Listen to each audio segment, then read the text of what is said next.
নিখোঁজ হয়ে যাওয়া মেয়েদের তাদের লক্ষ্যে পৌঁছানোর একটি গল্পের নাম লাপাতা লেডিস। কারো লক্ষ্য জীবনসঙ্গীর ঘর, কারো লক্ষ্য উচ্চশিক্ষিত হওয়া। গত বছর মুক্তিপ্রাপ্ত সিনেমাটি এবছর পজিটিভ রিভিউয়ের জোয়ারে যেন রীতিমতো ভেসে যাচ্ছে।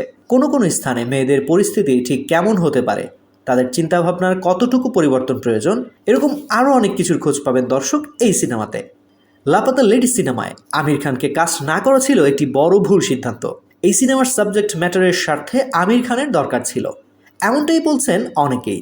এর সত্যতা পাওয়া যায় একটি অনুষ্ঠানে, যেখানে খোদ আমির বললেন এই সিনেমার পুলিশ অফিসারের ক্যারেক্টারের জন্য তিনি পরিচালককে অনুরোধ করেছিলেন। যদিও শেষ মুহূর্তে আর আমির খানকে দেখা যায়নি সিনেমায়। কোনো টান টান থ্রিলার নেই, নেই কোনো আইটেম গান, লার্জার দ্যান লাইফ হিরোইজম নেই, নেই কোনো রক্তারক্তি কাণ্ড। তাহলে কি আছে সিনেমায়? পুরোপুরি রিভিউ না দিলেও হালকা স্পয়লার সহ এখন সে বিষয়ে জানাবো আপনাদের। সদ্য বিয়ে হলো দীপক ও ফুলের। কনের মুখে ঘোমটা থাকায় রেলওয়ে স্টেশনে দীপক অন্য আরেকজনকে ফুল ভেবে তুলে আনে। পরবর্তীতে দীপক তার স্ত্রীকে পাওয়ার জন্য থানায় মিসিং কেস করে। ব্যাস, পুলিশও নেমে পড়ে তদন্তে।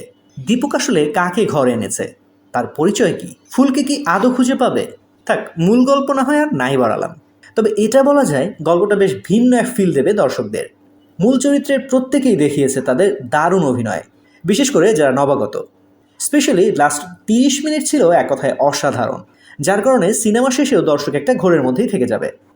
ইমোশনাল সিকোয়েন্স, কুসংস্কারের বিরোধিতা, নারী অগ্রসর, শিক্ষা ইত্যাদি বিষয়ে ভালো মেসেজ ছিল।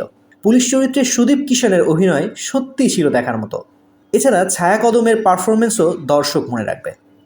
অন্যরকম এক গল্প, অপরিচিত কিছু মুখ, সাধারণ থেকে অতি সাধারণ লোকেশন, মারপ্যাচিন অথচ দুর্দান্ত সংলাপ এবং চোখ জুড়ানো অভিনয়ের এক অনবদ্য রসায়ন লাপাতা লেডিস। কোনো চাতুরতা নেই, নেই অতিরিক্ত কোনো ভাড়ামিও, ঠিক যতটা প্রয়োজন ততটাই। লাপাতা লেডিস নারীদের হারিয়ে যাওয়ার সিনেমা নয়, নিজেকে খুঁজে পাওয়ার প্রাকৃতিক গল্প, সুন্দর ও শিক্ষণীয়।